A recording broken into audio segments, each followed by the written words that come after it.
Ladies and gentlemen, citizens of the universe, this is Roster Watch. My name is Alex Dunlap. I'm joined by the Trash Man and Cody Carpentier as we have more news coming out of camps. We're getting the Roster Watch Ultimate Draft cheat sheets updated in real time right now, testing the Superflex cheat sheet version 3.0. We have now version 2.0 of the standard and half point PPR cheat sheet that went up yesterday, as well as the PPR version 4.0, where we ran some simulations yesterday. Let's run some Superflex simulations here today, guys. And just as a reminder, we're just testing it. We do it every single day. We run hundreds of tests on these every day. We want to make sure that you are the most up to date whenever you have to use these for your drafts. We know that some of you have drafts this weekend, so rest assured we're staying on top of the news. We're staying on top of shifting ADPs. We are making sure that you are taking value at every turn in your fantasy football drafts by following the 3 simple rules at the top of the sheet of paper. 3 simple rules. As long as you don't break the rules, you're going to have a draft where you don't panic. You're gonna have a draft. It's just like you got Trash Man on one shoulder, me on one shoulder, Cody hanging out of your front pocket right over here, telling you what to do at every big pocket. It's a big pocket, admittedly, with the Roster Watch cheat sheet only at rosterwatch.com. All right, couple of things, guys, just to get into here before we test out this Superflex sheet and flesh out some of the things that we might need to do with updating it to this new version 3.0 from version 2.3. James Cook's hold-in is over. We got breaking news overnight that the 2-time Pro Bowler and running back for the Buffalo Bills has agreed to a 4-year, $48 million contract extension with $30 million guaranteed. So I guess we might have lost Cody. Trash Man, your thoughts? James, fell out of the pocket. I thought the pocket was a big one. Trash Man, not big enough. Your immediate thoughts. Does this? I think I have noticed that we were starting to get a little bit more James Cook in our simulations, and I think people began to get a little bit worried about this whole situation. I think people were worried. I was never worried. I've always been on Team Cook. I always knew this was going to happen. Everybody's talking like, oh, what's going to James Cook? He's not even worth it. And like, James Cook is the brother of Dalvin Cook, and he might be better. Whoa, might be better. That was a. Well, I think that there's a little bit of recency bias that creeps in whenever we had the dead-legged corpse of Dalvin Cook these last couple of times that we've seen him. You forget Dalvin Cook was generationally better than Dalvin. It is at the height of his powers, just cockamamie, dude. I think James Cook is more multifaceted, though. I mean, they ran the hell out of the screen game in Minnesota with Dalvin Cook, and there was. Dalvin Cook is like the picture of multifaceted. Dude, there was again, I grew up watching Adrian Peterson, who was scored 109 touchdowns in his career. Dalvin Cook was a better touchdown scorer than was Adrian Peterson. You get down to the 5 and he would somehow slither his way in every single time. Either way, the pedigree's there. I mean, people are talking about James Cook like he didn't help out the Bills or he's interchangeable. You can put somebody else in there. He's a good player. And they paid him like he is. I mean, I think you could, at a certain point, I think he's kind of at the threshold of talent at the running back position that you could say you could plug a Kareem Hunt in there, and the Kareem Hunt could give you, not Kareem Hunt's a great running back, or was. It was, but I'm saying like that's the threshold of saying like I think you could let James Cook walk and you could bring in a Kareem Hunt type and still get adequate output from a guy like that. I don't think that Kareem Hunt is the exact one that you want to use there for that. I think I understand what you're saying, but the point is like you can tear down. Talking about his value over replacement, but I don't think that Kareem Hunt is the proper example for like the replacement level runner. I think the Kareem Hunt at this current iteration of Kareem Hunt is sub replacement level. I disagree with that. I think Kareem Hunt in Buffalo would be just a-okay fine. Well, you're talking about a step up from Kyron Williams' deal. You're talking about tying Josh Jacobs' contract 4 years, $48 million. You're talking about his guaranteed money is. I'm not saying that I love the contract. I'm just saying that Kareem Hunt is sub replacement level. If we're just talking about pure VOR. Hey, in this economy, I don't even know if that's more money than, I mean, if that is Josh Jacobs' money. It's the same exact deal. Yeah, you're right. I mean, it's the same deal, but it's more guarantees for Cook. So I think that It's maniacal. I think why Cook is, with this certainty, I think he just becomes a little bit safer feeling, 4th round pick, RB2, or maybe just something. If you start out with maybe elite tight end and go 2 wide receivers as your RB1, I think it's fine, because you look at the Buffalo Bills, the highest average implied team total of anybody. You just look at their first implied team totals for their first 4 weeks of the season: 26.5, 26.5, 28.5, 29.5, 27.5. Who's going to be scoring points for them? What? Who else is going to be scoring points? They got garbage as receivers. I wouldn't call them all garbage. Didn't you just get done telling one of the us most about Elijah Moore? lackluster. They have arguably the most lackluster receiving core in the league. Where are these points going to be coming from? Well, I mean, I admittedly, as a group, they're not terribly strong, and yeah, who got a bigger deal on an average per year basis between, speaking of Bills wide receivers, between Khalil Shakir and James Cook? Oh, I think Cook got a bigger deal. Doesn't it feel like Shakir got like 11 or 12 million a year too? Shakir, no. Shakir, he got 13.2. Yeah, 4 years, 54. 4 years, 53. So they're paying Khalil Shakir more than James Cook. I think that James Cook's more important to that offense. Hey, James Cook, it looks like a deal now. Yeah. Okay. By the way, still not as much money as Dalvin Cook got in his big deal. Because he's not Dalvin, dude. So more Chase Brown propaganda from his offensive coordinator, Dan Pitcher. I was reading this on NFL.com today. He said that he told the Associated Press, "I believe Chase Brown's a top 10 back in the league. Certainly, you don't want to burn the guy out. You also want to make sure your explosive players are on the field and ready to touch the ball as many times as possible." So more Chase Brown stuff from his offensive coordinator, the same one who said that he's going to be a household name by the end of the season, the same that said that he is prime Austin Eckler. And now he's saying, look, you don't want to burn your guys out, but he's one of our most explosive players, and you want him on the field as much as possible. Chase Brown isn't as good as James Cook. Cap. Okay. But James Brown's not as good as Chase. Wait. The Godfather of Soul? Hold on. You see? Are you? Okay, I'm sorry. Chase, you're saying Chase Brown's better than James Cook? No, I'm saying he's not. Cody is. Trashman just said that James Cook. I would take Chase Brown over James Cook. Really? And in our evaluation processes, this has never held water. You have to learn as you go, man. I am, and James Cook has been a good running back. The thing is, Chase Brown can catch, dude. Say it. He's a multi. We knew Chase Brown could catch. That wasn't the deal. We didn't know if he could tie his shoes and walk, but we found out. It was not whether Chase Brown could catch. It was whether he could do anything else but catch. Well, I mean, I just think if you just look at it with James Cook, 38 targets last year versus what did Chase Brown have? 65. Like almost double the targets. It's like in PPR, I'm like, there's no way I'm, similarly. I'm talking about talent wise.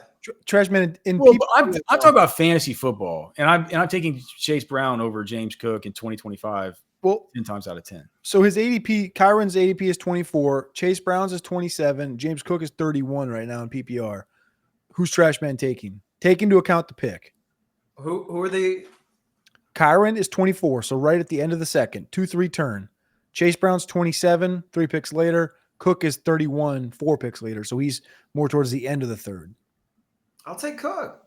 Give me this offense with these projected point totals that are. I'm guessing they're higher than either of those teams. Well, yeah. It's the highest. Then give me that. Give me that. Give me the running back on that team. It's not a monumental difference, but it is. So Cincinnati. Give me the running back that I can get later on a better offense. What if they were all available to you in a vacuum? Well, they're not. They're not gonna be. Yeah, you're picking You're picking 26th overall. And all three of them overall. You're going to reach for James Cook. Or you're going to take Kyron. I don't know. In a full PPR league. Yep. Yes. I'll take James Cook. And that's why you do not make the cheat sheet products at RosterWatch.com, because you do not understand leveraging ADP at every possible turn. Okay, I understand getting a running back who's on a better offense. Guys, trash man has nothing to do with the cheat sheets. Well, that Cincinnati offense, pretty damn good. Going to score a lot of points. 24.5 average implied per game. So basically, you're saying if the other team were going to play up to their standards, that's a 50-point total week after week. Now it's not going to be like that, right? They're big favorites in a lot of games. But that being said, they're both those guys are in really good spots. Hey, we'll see what the trash man ends up like at the end of the season. That's all. That's the only thing I worry about. We have Naji Harris that ran and participated in drills not in football drills, but ran and participated in drills on Tuesday with a football for the first time in camp. So for the first time, he's not wearing his hood and his glasses. He's walking around, and he's not just walking around the practice field on the track. He actually held a football in his hands, which represents some kind of upgrade in his status. They asked Greg Roman, what if he's not going to be able to go in week 1? He said that there will be rotation no matter what happens. This talks about Omari and Hampton, right? He says the day of the one running back taking every rep, it's kind of gone the way of the prehistoric creatures.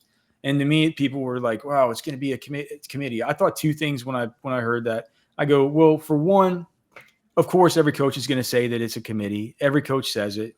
They just say it, right? Optimally, I think every coach would like to have some kind of committee. Keep your guy fresh, yada, yada, yada, right? It kind of is the new way of the league. It's like, yeah, of course. The other thing is, what are we talking here? You really just going to be dying to platoon Omari and Hampton with Hassan Haskins or Kamani Vidal or Naheem Hines? I don't know. The first off, two things. One, of course they're going to rotate, but they didn't say it's going to be a 60-40 rotation. They just said, oh, yeah, the way of the one running back taking every carry is – that has never been a thing ever, that one running back is taking every carry. So if you want to really, dumb it down, of course there's going to be another running back in the conversation, maybe two that come in and give him a breather, come in for third down, do the Kamani Vidal. Like, of course. But there's no way in hell that they're going to run the same split that they would have with Naji and Omarion with Omarion and Raheem Sanders, or Omarion and Jarrett Patterson or Haskins or whoever. That's zero. Dumb. Especially if they know, like, oh, we're maybe going to get Naji in week 3. I think they'll probably believe in Omarion, upwards of 75% opportunity share in that first week. And secondly, I love the note that Najee's running around with a football, but is anybody behind him watching to see if he was running sideways by chance? No, I don't know. I don't know. Look, man, I'm not putting anything out there, but I feel awful for the guy. I don't know. I hope he gets.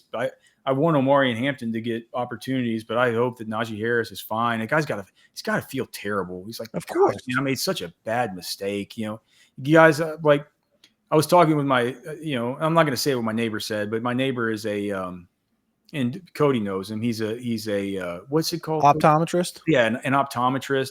And he was saying that he's got some concerns, about just how long this has taken,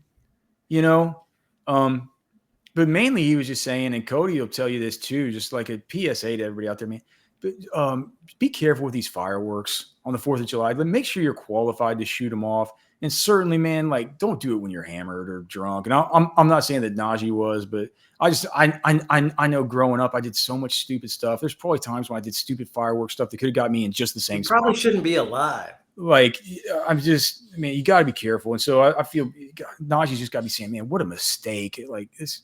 How stupid was that? Well, at least he didn't blow any fingers off. I've seen a couple of those. I'd almost rather lose a finger than have a really messed up eye. I just don't do it at all. Pisses me off, man. My dog's people doing fireworks in the cul-de-sac. My dog is just going haywire in my house. All right. Hey, by the way, I'm going back to this. James Cook, Some, 18 touches to Chase Brown's 11 last season. Get out of my face with that. James Cook. Who gave the trash can red 40 this morning? James Cook had 10 fewer points than Kyron Williams on almost 100 fewer touches. Kyron Williams, do you think he's going to touch the ball 400 times again this season?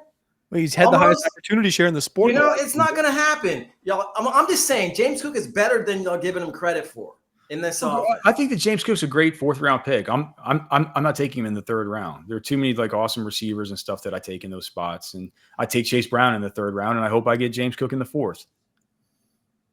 That's how you leverage ADP, right? You get them both. That's how the cheat sheet works. No, I'm not taking a running back in the 3rd round. Okay. Well, then you're not getting James Cook. Yes, I am. You can still get James Cook in the 4th. Yeah, exactly. I'll take him in the 1st round. I'm getting him in the 4th in PPR. His ADP is 31 right now. You're running back. Only going to go up from here, baby. I've been taking him in the 4th all morning in simulations, and it could change, but I've been getting him by Friday. You won't be getting the only way I'll take him is if he falls to the 4th. So it's like whether we need to adjust it, that's what we do, and we can look into that. All right. Also for the Chargers, Ladd McConkey, just don't know if you guys have a take on this, but I've been a little bit worried about the nebulous nature of his injury. He went on with I forgot the lady from NFL Network when they were at Chargers camp, and he wouldn't even disclose what the actual injury was. Nobody will. Harbaugh doesn't give preseason injury reports. And so I was a little bit worried about Ladd, because here's the thing about Ladd. And if you guys had a little bit of a concern about 2 things here, 1, the fact that he was always injured in college. 2, he's come into this season with a nebulous injury that he came back from and participated in team drills yesterday. So we have that kind of knocked out, right? It looks like he's in a good spot now. But then Keenan Allen coming back, is he going to just take up? I think Keenan Allen could be cooked, but does he hurt him? Does he hurt Ladd McConkey's optimal usage, which I certainly see is out of the slot?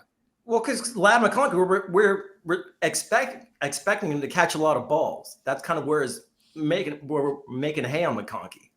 He's not really a big play guy. Oh, he gets the ball. You get the ball in Ladd's hands. He can do some yards after catch stuff, but that's not. We're relying on the volume, and like Keenan Allen, I think definitely eats into that. I would say they play over the same part of the field too. My bad. Go ahead. I would just say this: he had 120 targets last year, and everyone thought he stunk. And I still don't think he's great, but I think there's a role for Keenan Allen on that offense, and I don't think it's going to eat into Ladd. Alec Insdorf, who covers the Chargers for Bolt Breakdown, said that Ladd, I don't know if Ladd had an availability or what, but Ladd said, "I've proven I can play outside and inside. I don't know where the slot stereotype comes from." Well, I'll tell you where it comes from. It comes from college, Mr. Ladd. But I don't think the Keenan Allen thing hurts Ladd as much as it might just be the fact that they don't have full belief in Trey Harris, Lambert Smith, Quentin Johnston, things of this nature, and they don't really have a tight end of real belief. Tyler Conklin's there, but you don't think it eats into the already kind of small red zone presence that McConkey has? Yeah, I think the red to the red zone a little bit. Yeah, for sure. I mean, Keenan Allen's he's had 14 touchdowns the last 2 seasons. Being at 30. What the hell is he now? 33. He was 32 last year. Like, of course, it's going to bite in a little bit to that red zone area, but so is having Naji and Omarion. All right, what about this? Kenneth Walker back at practice on Tuesday. McDonald saying, "Look, we have a plan for Ken. This is seemingly part of the plan. Maybe him missing practice wasn't due to the fact that his foot kind of recropped up with something or anything like that, but it's due to the fact that he's being managed because he's always been so injured." We were talking about it yesterday, Cody, where we were a little bit hesitant with him. Does him being back to full speed in practice Tuesday make you less nervous about Ken Walker? I mean, less nervous? No. I mean, history and trends will just forever keep you nervous. You go back to 2021, he had a pedal injury. 2022, he had 3 injuries, including a pedal injury. 2023, ab. abdominal and groin. 2024 pedal, calf, and abdominal. When I say pedal is foot or ankle. And then this one is now August in the early part of the season, another pedal injury. It's like his foot hurts and he hasn't done anything yet. So like I'm below consensus on Ken Walker. You know, I'm taking James Conner, I'm taking Montgomery, taking Harvey, taking guys like this in terms of having to take a Ken Walker in an offense that, you know, as much as I kind of tend to believe in Jackson Smith and Jigba a little bit, I'm even a little hesitant in that. Moved him down in Dynasty. I've moved him down in the half sheet. Sounds like Torrey Horton's out playing Marquez Valdez-Scantling right now, which, as much as I love Horton, that has to be a detriment to the offense overall. And we haven't heard much of anything out of Sam Darnold this camp so far. So I'm not sure what to think about this offense, period, let alone an already injured Ken Walker. Hey, give me some Zach Charbonnet exposure. He's not that cheap. What about Martinez? Is it too maniacal to say, what about Martinez? Like in the last, not even drafting him, but like just keeping an eye on him and just staying away from the first two? No, I don't. I've never been as big on Damian Martinez as you've been, Cody. But I don't know. I kind of just want to take Ken. I kind of like Ken Walker if he falls to the 5th round and stuff. The thing that I hate about taking Ken Walker when he falls in the 5th round is that sometimes takes me out of the Travion Williams sweepstakes. Henderson, yes. I mean, what else?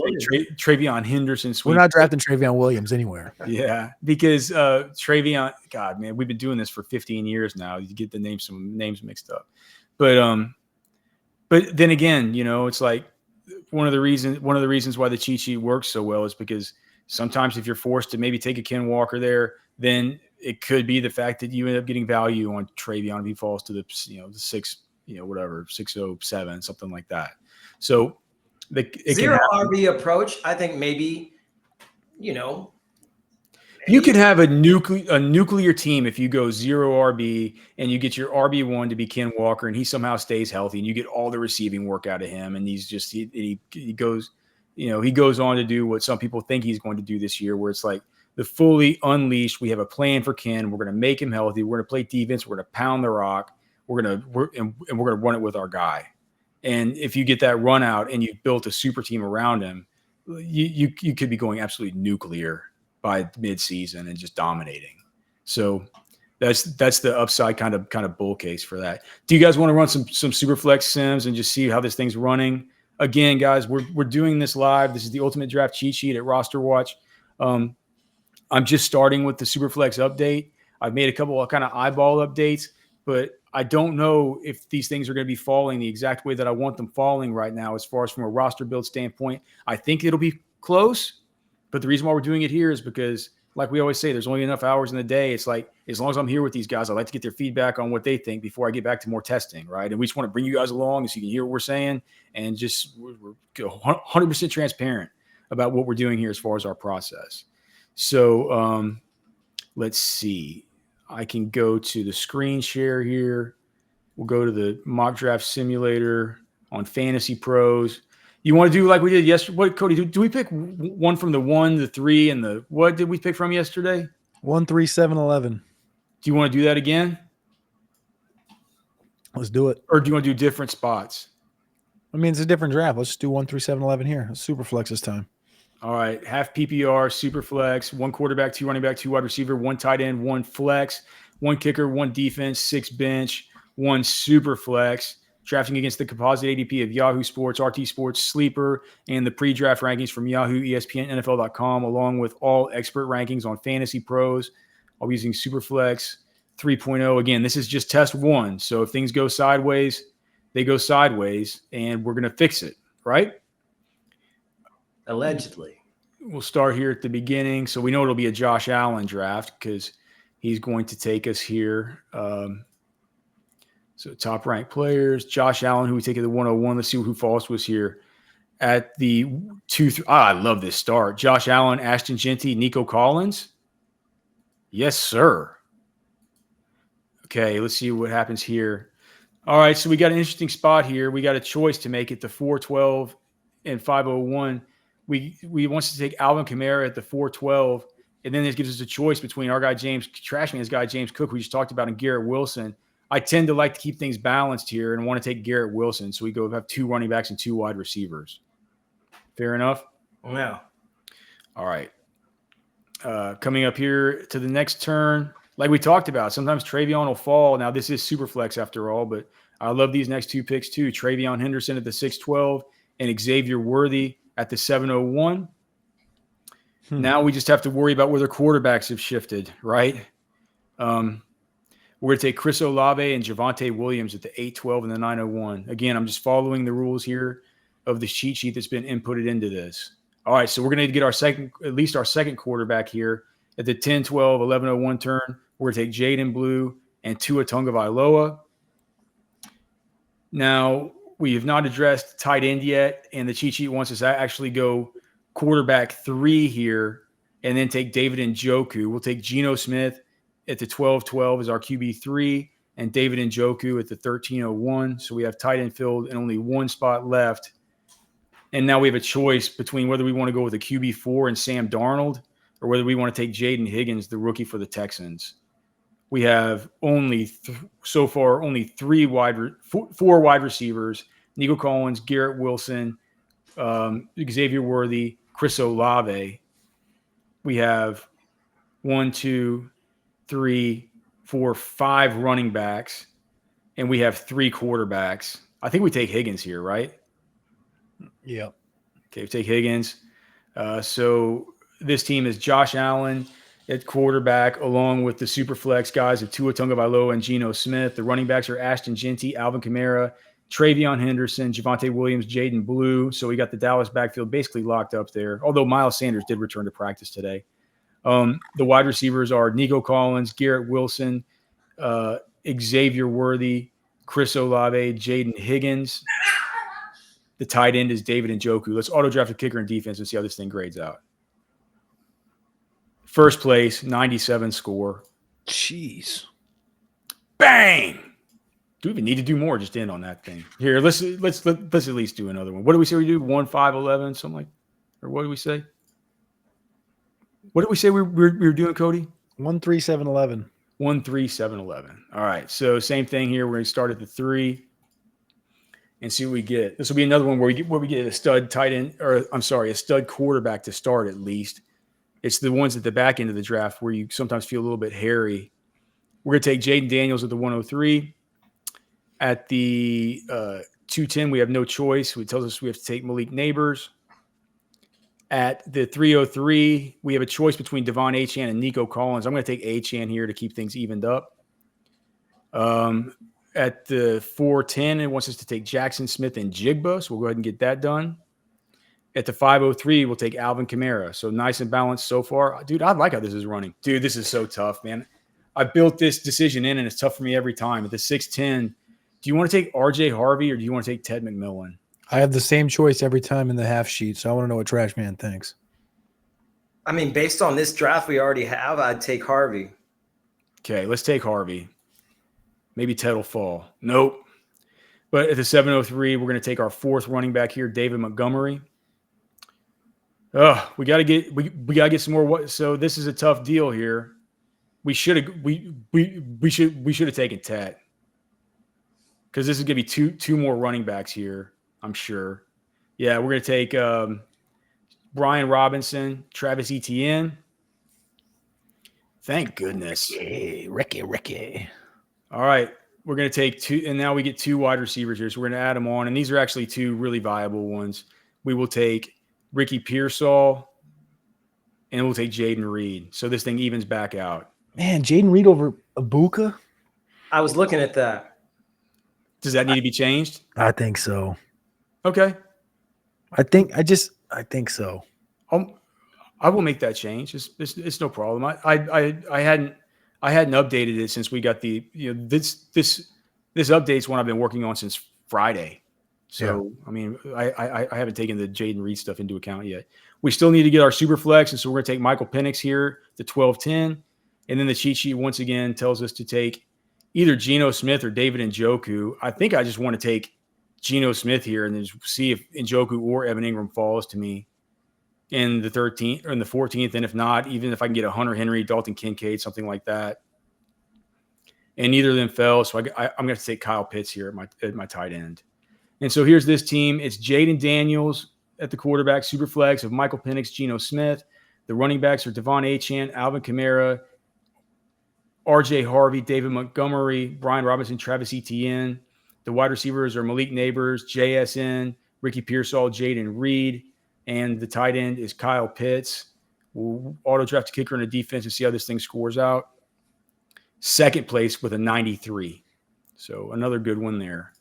1, 3, 7, 11. Let's go to the 7 spot. 7. Superflex. Dude, test 1's looking kind of good. Don't want to say it before I don't want to say too much before this one. Don't fix it too hard. Okay, so we have a choice here between Bijan Robinson and Jamar Chase at the 107. I tend to like to go with Jamar Chase. Right? Do you guys like that? Yeah. Okay. Oh my God. Bijan fell to the 206. Oh my Lord. We start out Bijan, Jamar Chase. Are you kidding me? We're getting another share of Devon Achane here at the 307. We're going to he wants us to go running back again. It must know something like last time. At the 406, we take Jonathan Taylor. Gosh, what a start.